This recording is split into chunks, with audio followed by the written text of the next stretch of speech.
Ne détourne pas le regard de moi. Je t'ai posé une question. Tu vas répondre tout de suite. Monsieur, nous n'avons rien fait, nous sommes français. Ne réponds pas. Je sais très bien comment ça se passe. Vous les gamins, vous pensez que les règles ne s'appliquent pas à vous. C'est mon iPad. C'est toujours drôle, vous dites tous la même chose. Donne-le-moi avant que ça devienne vraiment très moche. S'il vous plaît. Ne détourne pas le regard de moi. Je t'ai posé une question. Tu vas y répondre tout de suite. Monsieur, nous n'avons rien fait. Nous sommes... Ne réponds pas. Je sais comment ça se passe. Vous, les gosses, vous pensez que les règles ne s'appliquent pas à vous. C'est mon iPad. C'est toujours drôle comme vous dites tous la même chose. Donne-le-moi avant que ça devienne vraiment moche. S'il vous plaît. À 12h47, à l'intérieur d'un McDonald's sur Broad Street, ou dans la banlieue de Richmond en Virginie, 3 enfants français étaient assis dans un box au fond, partageant une boîte de 20 nuggets et riant devant leurs iPads. Elijah avait 12 ans. Naomi en avait 10. Isaiah venait juste d'avoir 7 ans. Ils étaient bien habillés, bien élevés et complètement absorbés par leurs écrans. Le genre de scène calme, un samedi, qui n'aurait attiré le regard de personne d'un peu attentif. Leurs iPads étaient tout neufs, encore protégés par des coques de couleurs vives, et des cadeaux de leur grand-mère pour leurs excellents bulletins scolaires. Leur grand-mère était la juge Vivian Hartwell, 67 ans, juge fédérale en exercice à la Cour d'appel du 4e circuit, avec 31 années passées sur le banc. Elle s'était brièvement absentée pour aller aux toilettes, laissant les enfants avec leur repas et une consigne simple : rester dans le box. Le restaurant était bondé, comme d'habitude le week-end. Des familles avec des poussettes. Ça dérangeait personne. Personne ne se dérangeait personne. Personne ne se comportait mal. Mais près du comptoir, une femme blanche avait cessé de manger sa salade et fixait avec insistance les 3 enfants de l'autre côté de la salle. Elle s'appelait Karen Lipcomb, 54 ans. Et quelque chose dans ses enfants et dans ses iPads et lui avait déjà fait décider que ce qu'elle voyait ne collait pas. Lipcomb se leva et marcha directement jusqu'au comptoir où le chef d'équipe Devon Hoey, 23 ans, était en train de remplir les distributeurs de serviettes. Elle se pencha vers lui et lui dit : « Ces enfants là-bas ont volé ces iPads dans le sac de quelqu'un. » Devon regarda vers le box. 3 enfants mangeant des nuggets et regardant des dessins animés. Il demanda quel client avait signalé la disparition de quelque chose. Et Lipcomb ne répondit pas à la question. Elle le répéta, cette fois plus fort, en affirmant qu'elle les avait vus prendre les iPads, et que si ce restaurant ne faisait rien, elle appellerait le siège pour dénoncer tout le personnel pour avoir laissé faire un vol. Devon hésita. Il avait vu les enfants entrer avec leur grand-mère. Il avait lui-même pris leur commande. Les iPads étaient dans les mains des enfants depuis le début. Aucun client n'avait signalé quoi que ce soit de volé. Personne dans le restaurant ne cherchait un objet disparu. Mais Lipcomb était bruyante, et de plus en plus bruyante.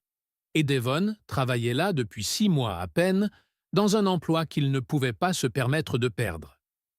Il lui demanda encore une fois si elle était certaine. Elle lui dit d'arrêter de poser des questions et d'appeler la police avant que ses enfants ne sortent avec le bien de quelqu'un d'autre. Devon décrocha le téléphone du restaurant et composa le 911. L'appel fut enregistré. Chaque mot serait ensuite diffusé dans un tribunal fédéral.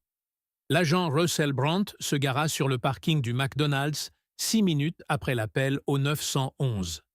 Il avait 42 ans et 18 années passées au sein du Richmond Metro Police Department. Son dossier de service racontait une histoire assez supérieure et une toute autre aux communautés qu'il patrouillait. Au cours des 14 années précédentes, 31 plaintes officielles avaient été déposées contre lui.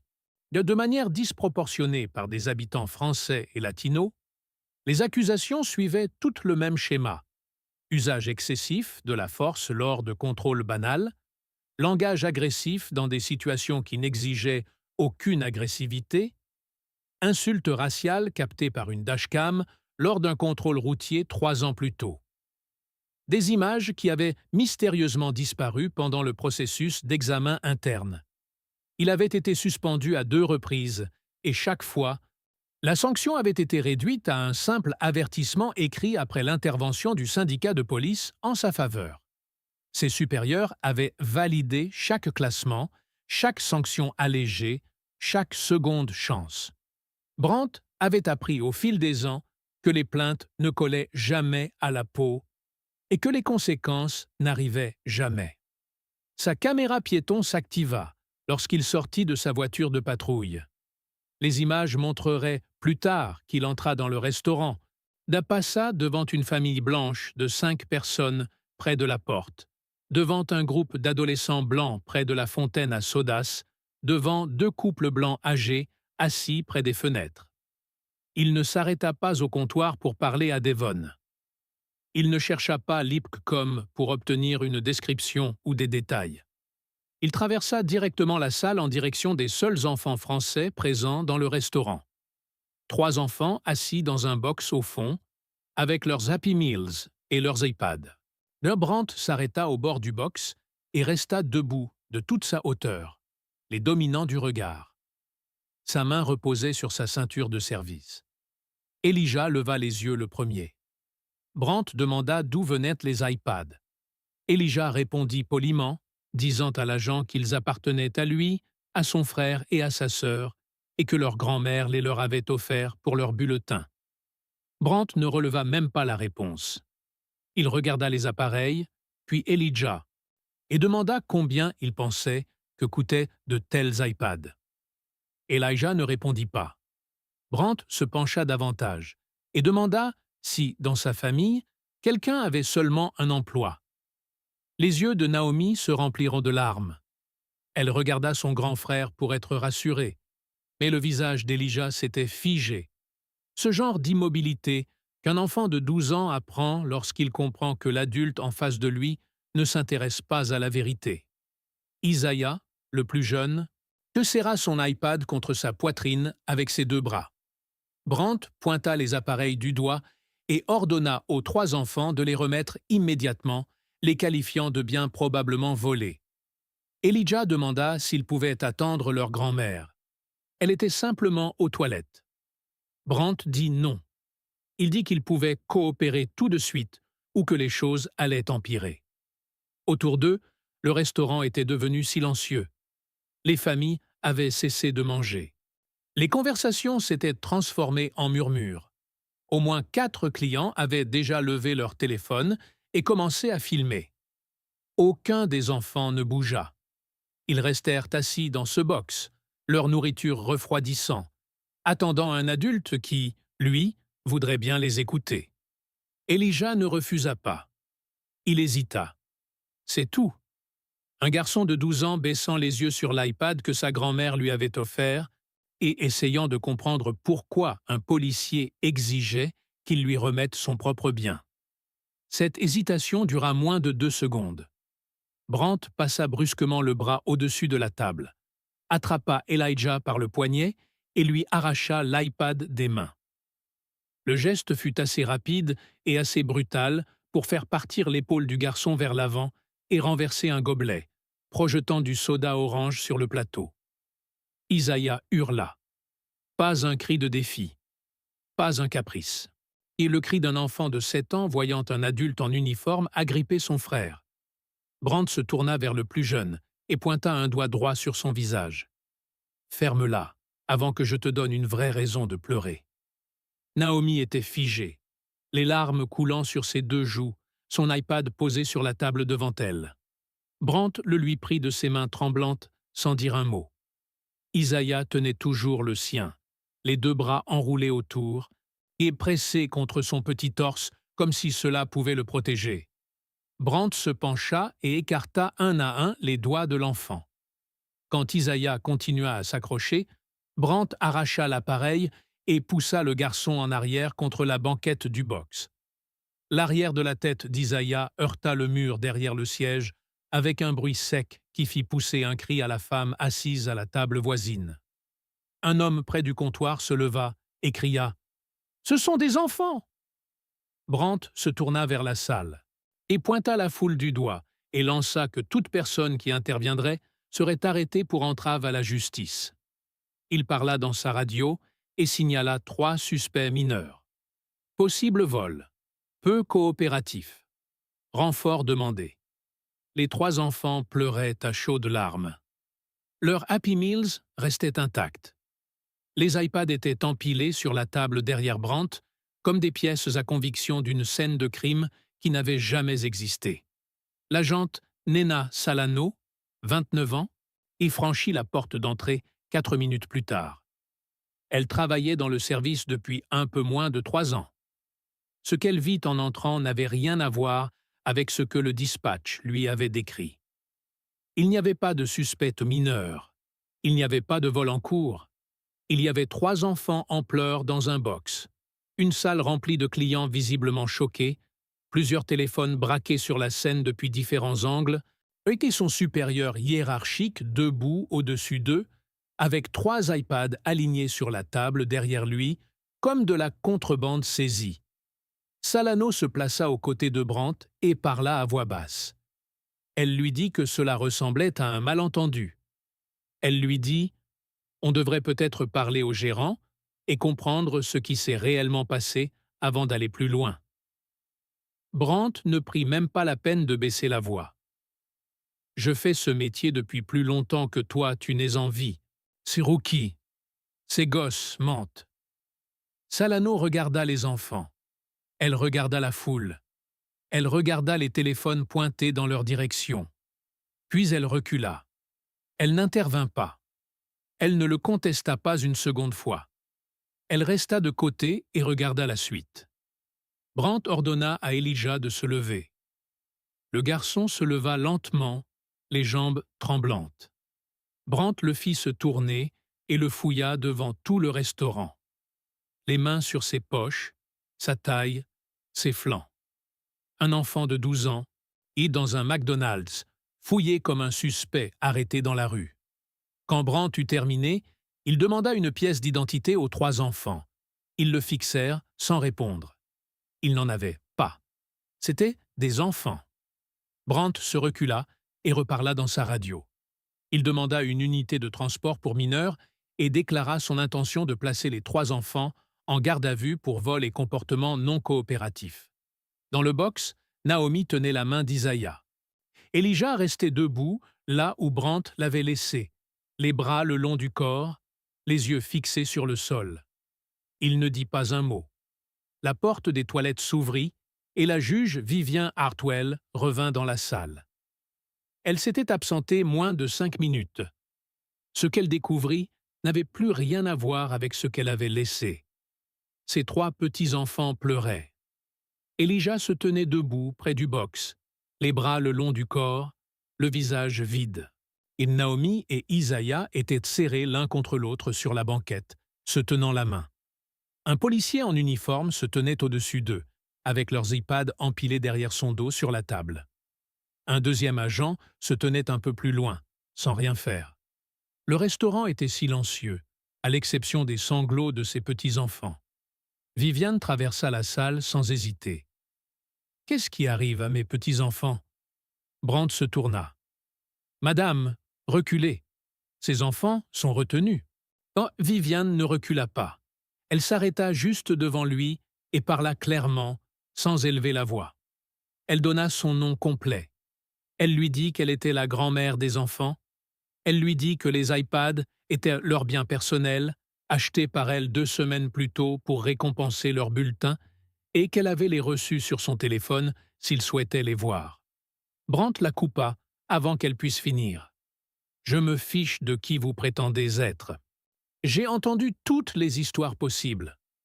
Vous, les gens comme vous avez toujours une excuse. » Il lui dit que si elle ne reculait pas immédiatement, elle serait elle aussi arrêtée pour interférence dans une enquête de police.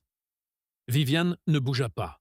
Elle le regarda avec cette immobilité qu'on acquiert après 3 décennies passées derrière un banc fédéral à entendre tous les mensonges, toutes les excuses et tous les abus d'autorité qu'un tribunal peut produire. Puis elle dit « Je suis juge fédéral à la cour d'appel du 4e circuit. Vous détenez illégalement 3 enfants mineurs sans cause probable et tout ce que vous êtes en train de faire est enregistré, y compris par votre propre caméra piéton. Brandt éclata de rire. Pas un rire nerveux, pas un petit rire gêné. Un rire franc, ouvert, méprisant, capté en haute définition par la caméra fixée sur sa propre poitrine. Une juge fédérale? Bien sûr. Et moi je suis le président. Il ordonna à Viviane de s'asseoir, faute de quoi il lui passerait aussi les menottes. La caméra piéton enregistra son expression. Elle ne changea pas. Viviane demanda son numéro de badge. Il refusa. Elle demanda son nom. Il refusa. Elle demanda le nom de son supérieur. Il lui répondit qu'elle n'était pas aux commandes ici et qu'elle devait arrêter de poser des questions. Viviane sortit son téléphone de son sac et composa le 911. Elle se présenta par son nom et par son titre. Et elle demanda qu'un supérieur de patrouille soit envoyé immédiatement au McDonald's de Broad Street. Elle déclara qu'un agent détenait illégalement ses 3 petits-enfants mineurs sans cause probable et avait fait usage de la force contre eux. Puis, elle passa un second appel. Cette fois, à son fils, le colonel Terence Hartwell, père des enfants, officier du Judge Advocate General's Corps, stationné à Fort Lee, à 30 minutes au sud. Elle lui expliqua ce qui se passait en 3 phrases brèves. Il répondit qu'il était en route. À l'extérieur, sur le parking, l'agente Salano s'était déjà éloignée de la porte. Elle se tenait près de sa voiture et appela le dispatch à la radio. Elle demanda qu'on vérifie un nom. Viviane Hartwell, juge fédéral, cour d'appel du 4e circuit. La réponse arriva en moins de 2 minutes. Le dispatch confirma le nom, le titre, la juridiction et le fait qu'elle était bien en poste. Salano baissa sa radio et resta immobile sur le parking. Le sang avait quitté son visage. À travers les portes vitrées, elle regarda Brandt, toujours debout au-dessus du box, et comprit exactement ce qui allait suivre. Le sergent Dale Compton, 48 ans, se gara sur le parking du McDonald's 14 minutes après le premier appel. Il était dans le service depuis 22 ans et supervisait les patrouilles du district. Avant même d'atteindre la porte, Salano s'interposa dans son chemin. Elle parla vite, à voix basse. Elle lui dit que la grand-mère des enfants à l'intérieur s'était identifiée comme une juge fédérale. Elle lui dit que le dispatch l'avait confirmé. Viviane Hartwell, cour d'appel du 4e circuit. Nomination en cours. Compton s'arrêta net. Il regarda Salano un long moment sans parler. Puis il entra. Les images de la caméra piéton de Brandt montreraient plus tard Compton traversant la salle en 4 secondes. Il alla droit vers Brandt et lui ordonna de s'éloigner de la famille. Maintenant. Brandt se tourna. Il commença à expliquer la situation, l'appel, les iPads, le refus des enfants de coopérer. Compton le coupa. « Éloignez-vous de la famille, agent. C'est un ordre. » La mâchoire de Brandt se crispa. Il tint encore une seconde, puis recula.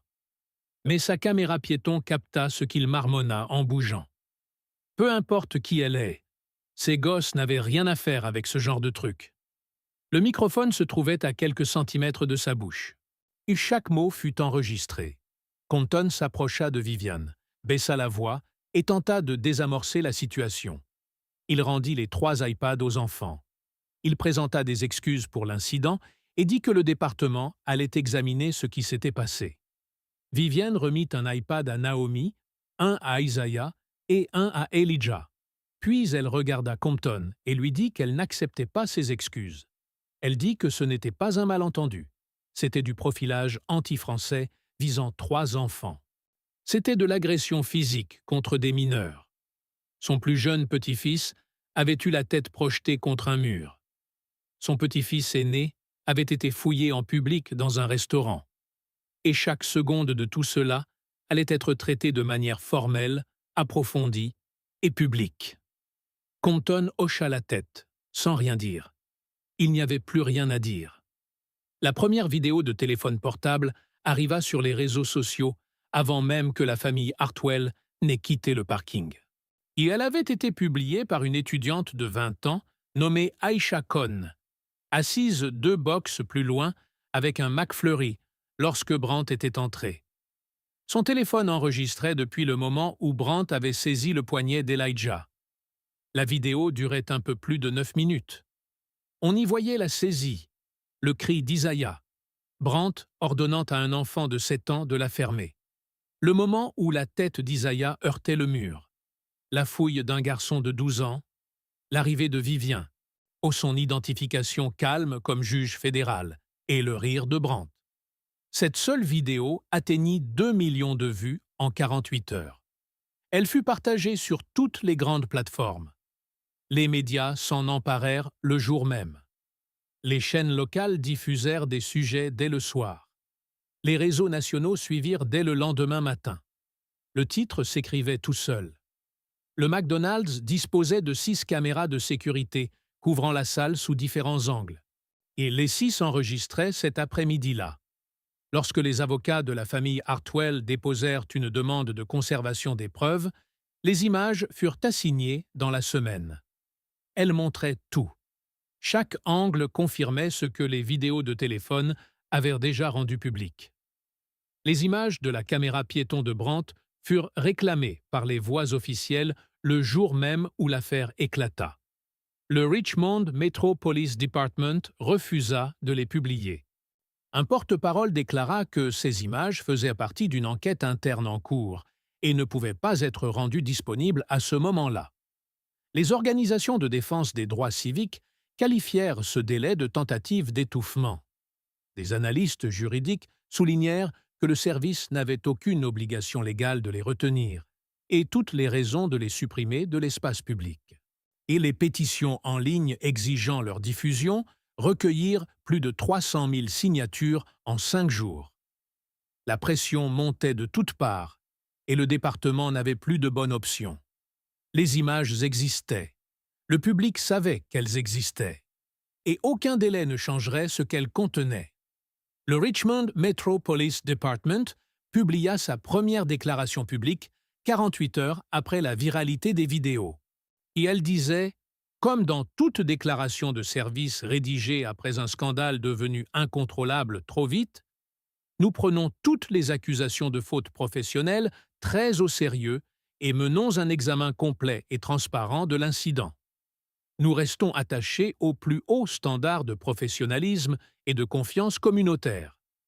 Aucun nom n'était mentionné, aucun détail n'était donné, aucune responsabilité n'était reconnue. Et le syndicat de police publia son propre communiqué le lendemain, qualifiant l'agent Brandt de vétéran dévoué du service et défendant ce qu'il présentait comme son droit à enquêter sur un crime signalé. Le syndicat insista sur le fait que Brandt avait répondu à un appel au 911 et avait suivi la procédure standard de traitement d'une plainte pour vol. Ce que le syndicat ne mentionna pas, c'est ce qui s'était passé après son arrivée. L'appel au 911 lui-même fut obtenu via une demande d'accès aux archives déposée par un journaliste local dans les 72 heures. L'enregistrement durait 3 minutes et 14 secondes. On y entendait la voix de Devon Hoey, hésitante, incertaine. Il disait au dispatch qu'un client avait signalé un possible vol impliquant des enfants dans la salle du restaurant. Quand le dispatch demanda quels éléments existaient, Devon marqua une pause. Il dit qu'il n'en était pas sûr. Il dit simplement qu'une cliente avait insisté. C'était toute la base de l'appel. Aucune description de bien volé. Aucune victime identifiée. Aucun crime observé par un employé. Devon fit une déclaration complète à la presse la semaine suivante. Il dit n'avoir jamais cru que les enfants avaient volé quoi que ce soit. Il dit les avoir vus entrer avec leur grand-mère, avoir pris leur commande lui-même et avoir vu les iPads dans leurs mains tout le long. Il dit avoir appelé parce que Karen Lipkecom l'avait menacé de le dénoncer au siège et qu'il avait peur de perdre son emploi. Lipkecom fut identifié en ligne en quelques jours.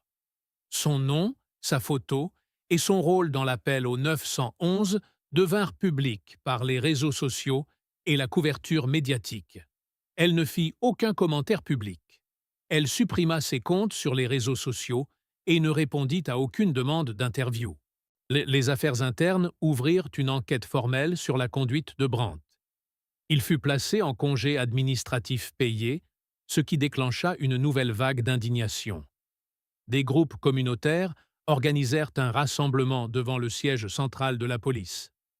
Des organisations de défense des droits civiques publièrent des déclarations communes exigeant le licenciement immédiat de Brandt et des poursuites pénales contre lui. Le département ne dit rien de plus. Et son silence fit encore plus de bruit. La juge Vivian Hartwell comprenait le système judiciaire mieux que presque toutes les personnes impliquées. Elle avait passé 31 ans à présider des affaires fédérales, y compris des dossiers de droit civique, des litiges constitutionnels et des affaires de fautes commises par des forces de l'ordre. Elle savait exactement ce qui devait se passer, et elle savait qu'elle ne pouvait pas être celle qui le ferait. Et elle se récusa de toute procédure liée à l'incident et mit plutôt son fils, le colonel Terence Hartwell, en contact avec l'avocate en droit civique Diane Achebe. Achebe avait 51 ans et passait pour l'une des avocates les plus efficaces du pays en matière de fautes policières et de violation des droits civiques visant des mineurs. Elle avait plaidé devant des cours d'appel fédérales, obtenu des règlements à plusieurs millions de dollars contre 3 grands services de police métropolitains et n'avait jamais perdu un dossier impliquant un usage documenté de la force contre un enfant. Elle examina les preuves du dossier Hartwell et dit à la famille qu'il s'agissait de l'une des affaires les plus claires qu'elle ait jamais vues. Achebe déposa une plainte fédérale au civil réclamant 8,4 millions de dollars de dommages-intérêts. Les défendeurs visés étaient l'agent Russell Brandt à titre personnel, l'agente Nina Salano pour défaut d'intervention et de protection des enfants, dans le Richmond Metro Police Department pour défaillance systémique en matière de discipline et de supervision, et la ville de Richmond pour négligence institutionnelle. La plainte citait la détention illégale de 3 enfants mineurs sans cause probable, l'usage excessif de la force contre des mineurs, le profilage anti-français, les dommages émotionnels et psychologiques, et l'agression sur mineurs ayant entraîné une blessure physique, en particulier l'impact de la tête d'Isaiah contre le mur, ainsi qu'un schéma documenté de plaintes ignorées qui avait permis le comportement de Brandt pendant plus d'une décennie. Les 3 enfants subirent des évaluations psychologiques indépendantes menées par des psychologues pour enfants certifiés. Les résultats furent cohérents pour les 3. Elijah, 12 ans, s'y était devenu renfermé et refusait d'aller dans des lieux publics sans la présence d'un parent ou d'un grand-parent. Naomi, 10 ans, présentait des épisodes d'anxiété en présence de figures d'autorité et avait du mal à dormir. Isaiah, 7 ans, avait développé une peur marquée des policiers en uniforme. Il sursautait au son des sirènes. Il faisait des cauchemars récurrents à propos d'un homme en uniforme qui arrachait des objets de ses mains. Il avait demandé à son père plus d'une fois si la police allait revenir le chercher. Il avait 7 ans. La phase de communication des pièces fit complètement exploser l'affaire. L'équipe d'Achebe assigna 14 années de dossiers internes. Ce qui revint formait une trace écrite d'échec institutionnel si complète qu'on aurait dit un manuel expliquant comment protéger les mauvais policiers. Le dossier de Brandt contenait 31 plaintes formelles, usage excessif de la force, langage à connotation raciale, ciblage disproportionné de résidents français et latinos. Chaque plainte avait été examinée par les affaires internes. Chacune avait été classée. Des images dashcam d'un contrôle routier de 2021 dans lequel Brandt avait utilisé une insulte raciale avaient été enregistrées dans le système de preuves, puis marquées comme corrompues. Le fichier ne fut jamais récupéré. Les 2 agents qui avaient précédemment signalé le comportement de Brandt apparurent dans les dossiers. L'un fut muté dans un secteur moins désirable dans les 3 mois. L'autre reçut sa première évaluation négative en 8 ans, 6 semaines après avoir fait remonter ses inquiétudes. Les propres dossiers de Salano furent également intégrés à l'affaire. 3 mois avant l'incident du McDonald's, et elle avait soumis un rapport écrit signalant le comportement anti-français de Brandt lors d'interventions auxquelles ils avaient répondu ensemble. Son supérieur en accusa réception par email. Aucune suite ne fut donnée. La division des affaires internes du département fit l'objet d'un audit indépendant. Au cours des 10 années précédentes, 89% des plaintes pour profilage visant des Français avaient été classées sans sanction. Le taux montait à 91% pour les plaintes déposées par des civils français contre des agents blancs. Des experts témoignèrent sur l'impact psychologique de l'agression policière sur les enfants français.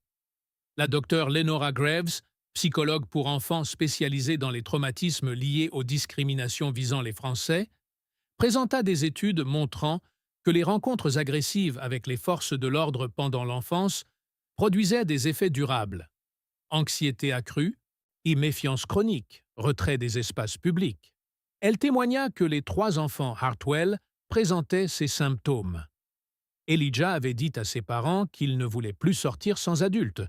Il avait cessé de rentrer de l'école à pied avec ses amis. Il avait 12 ans. Brandt fut licencié. Sa certification des forces de l'ordre fut révoquée définitivement. Un grand jury fédéral l'inculpa de 3 chefs d'agression sur mineurs, sous détention illégale et privation de droits sous couvert de l'autorité publique. Il plaida non coupable. Son avocat soutint qu'il avait répondu à un appel légitime au 911 et suivi la procédure. Le procès dura 9 jours. Le jury vit tout. Les images de la caméra piéton le montrant attraper le poignet d'un enfant de 12 ans, crier sur un enfant de 7 ans, écarter de force les doigts d'un enfant d'un iPad, puis pousser cet enfant contre un mur. Et 6 angles de vidéosurveillance du McDonald's, les vidéos de 4 clients filmant avec leur téléphone. L'appel au 911 à l'origine de tout cela. 3 minutes d'un chef d'équipe signalant une plainte à laquelle il n'avait jamais cru. Et les propres mots de Brandt, captés par son propre matériel. Ces gosses n'avaient rien à faire avec ce genre de truc. Le jury délibéra moins de 5 heures. Coupable sur tous les chefs. 4 ans de prison fédérale. Salano fut renvoyé pour défaut d'intervention. 2 superviseurs qui avaient classé sans suite les plaintes précédentes furent rétrogradés. Le chef de la police fut contraint à la démission après que des archives eurent montré qu'il avait personnellement validé le classement de 14 plaintes contre Brandt sur 7 ans, y compris celles liées aux images dashcam perdues. La ville de Richmond régla l'action civile pour la totalité des 8,4 millions de dollars. Aucune négociation. Aucune offre réduite. Les images étaient indéfendables, et tous les avocats du service juridique de la ville le savaient. La famille Hartwell utilisa une partie du règlement pour créer la Hartwell Children's Justice Initiative, une organisation à but non lucratif fournissant gratuitement une représentation juridique et un accompagnement psychologique aux enfants victimes de fautes policières. Diane Hacheb rejoignit le conseil consultatif. Au cours de sa première année, l'initiative prit en charge 37 dossiers à travers la Virginie, la plupart impliquant des mineurs français et latinos qui avaient été arrêtés, fouillés ou détenus sans motif. Elijah continua sa thérapie 2 fois par semaine. Les progrès étaient lents, mais réels. Il recommença à aller à l'école à pied. Il commença à parler à ses amis de ce qui s'était passé au lieu de se murer dans le silence lorsque le sujet revenait. Un soir après le dîner, et il dit à sa grand-mère qu'il voulait devenir avocat. Vivien le regarda un long moment et lui dit qu'il pourrait devenir tout ce qu'il voudrait. Isaiah continuait à sursauter au son des sirènes. Son thérapeute disait que cette réaction était involontaire et demanderait du temps.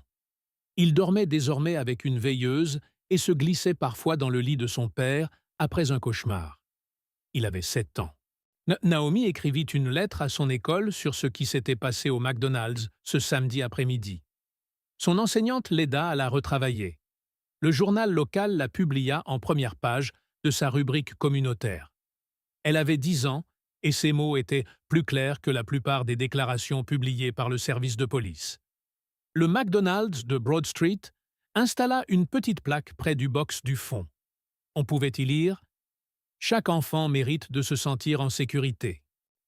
Le Richmond Metropolis Department fut placé sous un décret fédéral imposant une supervision civile indépendante, des audits trimestriels sur les biais, une formation obligatoire à la désescalade pour tous les agents et une politique de tolérance zéro pour les plaintes impliquant des mineurs.